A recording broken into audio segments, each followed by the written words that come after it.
The Mother's Rosario arc finally comes to an end in the final episode of Sword Art Online 2. This week's episode was arguably one of the most beautiful episodes of the entire series, featuring all of that classic Sword Art Online action, great production value, and incredibly great storytelling and characters. And it really proved that the Mother's Rosario arc might be the best arc of the entire series. And for me personally, it is. This arc is amazing. It's captivating from beginning to end. It's short and self-contained, and it ends perfectly in this week's episode. Not only that, but the final episode of the season also paves the way for the possibility of some more Sword Art Online in the future, and I know that fans of the series definitely want to see that. The beginning of the episode is definitely going to tug at your heartstrings because we get to see the Sleeping Knights now hanging out with Kirito's group. They're now partying it up, going on adventures, fighting monsters, and even dueling each other. There's a great scene where Kirito and Yuki have another battle, and Yuki ends up winning, proving once again that she's the most badass brawler in all of ALO. The scenes with the Sleeping Knights hanging out with Kirito's gang is really great because it gives us more of an appreciation for these characters,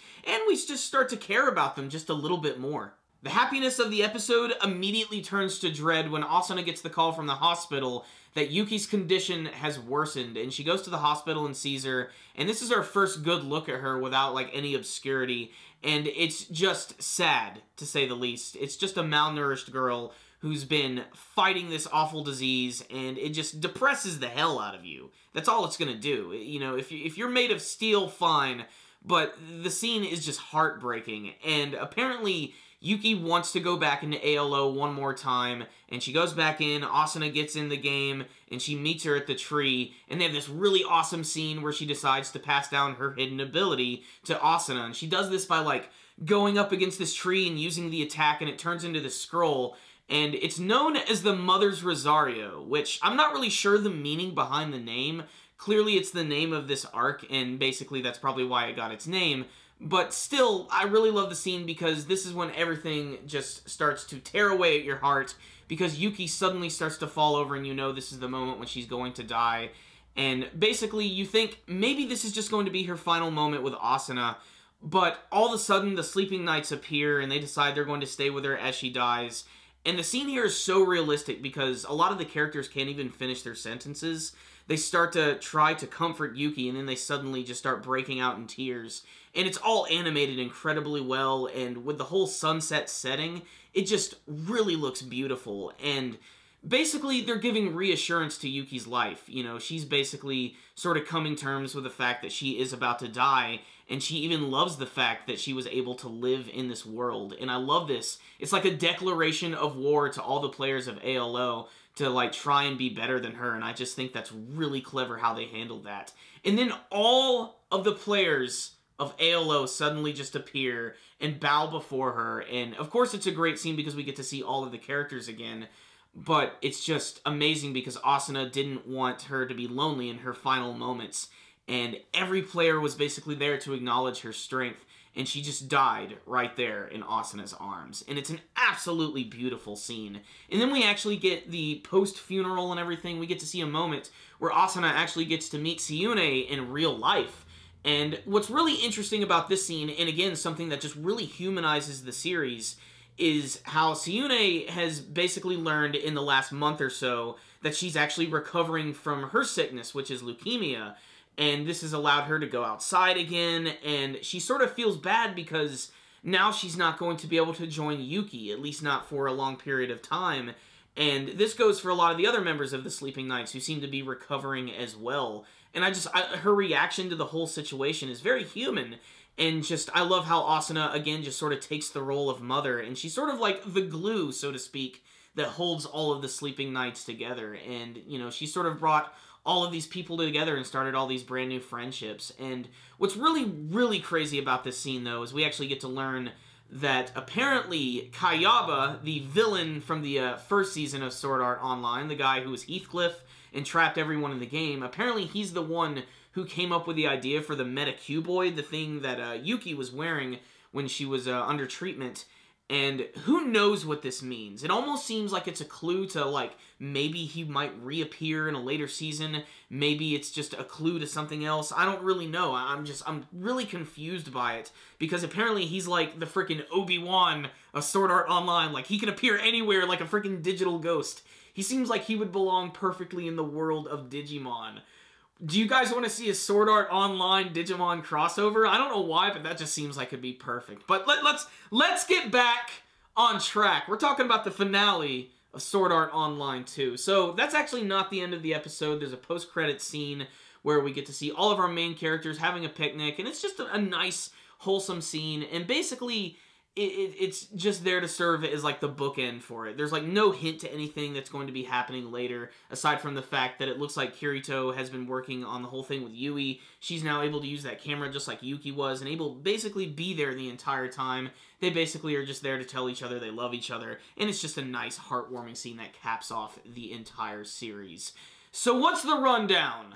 On this week's episode of Sword Art Online 2, it was great. It was definitely one of the best episodes of the entire series. And the ending of this series is handled so well.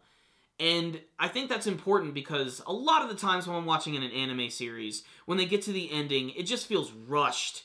And the last couple of episodes have really given us a chance to absorb these characters and really enjoy them and enjoy this finale, which was a nice slow burn, and it all just came to a head in this week's episode, which was just, again, handled well. Like, I don't even need to say anything about the animation and artwork. It looked amazing throughout. It was definitely incredibly high-quality stuff. Whether it be the real world or the virtual world, they managed to make it look amazing. And they did a great job of including a lot of cameos from all the other characters. I would have preferred it if maybe Shinon had a little bit more dialogue, if only for the fact that she was such a key character in the first half of this season. But you can't always get what you want. What I will say is everything with Yuki was handled incredibly well. The scene where all the members of ALO came in was incredibly heartwarming, and definitely one of the moments that got me really misty-eyed. This was definitely one of those episodes that's going to bring the tears out in a lot of people. But what I did like to say again, though, just like the ending here was just handled so well. There's so much finality to everything, and I have no questions. And yet, I still love that little tease with Kayaba at the very end. But they still managed to cap everything off with that very heartwarming scene at the very end of the series. Otherwise, this was just a fantastic end to a really, really great arc. So, what about the entire second season overall? Me, personally, I actually do like the second season just a tad more, if only for the characterization. Now, the season is not perfect. I think the biggest problem with it, and it's the one I don't want to have a problem with it, is the first arc, Gun Gale Online. There's a lot of episodes that are really slow, and some episodes where, frankly, shit just don't happen. Like, you guys remember the episode where Sinon and Kirito were hanging out in a cave, and that was pretty much the entire episode right there. I mean, sure, we learned about Death Gun and everything, but still, the episode just didn't really do anything or move the story ahead. Despite that, I still really loved the Gun Gale Online saga for the artwork and the actual world itself. I thought Death Gun was an incredible villain, and it brought back Laughing Coffin, which I hope returned because they still said that they could return in some form or fashion. There's still something really cool and ominous for those characters. The middle arc was basically just like a little bit of a break, but what I liked about it is that it brought back a lot of the core cast of the characters and got us reminded of them, and then they introduced all the Sleeping Knights at the end, and Mother's Rosario was just handled really well. It had a really great story to tell. It was really heartbreaking, and it did a great job of incorporating the virtual world and the real world, and it also focused on the character of Asuna and made her the main character of that arc next to Yuki, and it also gave her an example to get into her family life, which that was very interesting. And they didn't really do much with that this week's episode, and I think that's good, because again, it's realistic. Her mother's not just going to be all buddy-buddy with her immediately. She's just going to be a little nicer to her. And I just think that made that scene just seem more realistic, basically, like I said. But yeah, this was just an amazing episode and an amazing series right here. The first season is still great, and I love the first season a lot for its action scenes. They're just so freaking amazing.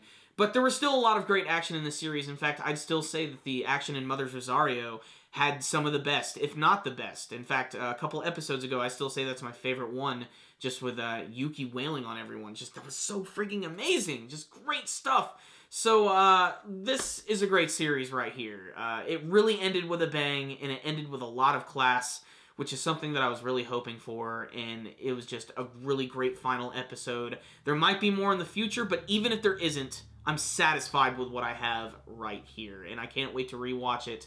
It's definitely a great series, and it was just nice to get a really good, heartwarming, make-you-feel-good episode right before Christmas. The timing is just perfect. So the final episode of the series, I loved it. I'm giving it a 5 out of 5. I think it's definitely one of the best episodes of the entire arc and of the entire series. As far as the entire series goes, out of a 5, I'm going to give it a 4 out of 5. It's really, really high quality stuff, but it certainly has its flaws in some areas. But it's something that if you're a big fan of the anime genre, MMOs, video games, you should definitely check it out. It's a really fun and memorable series with a lot of great characters, and it's just plain good, high quality anime.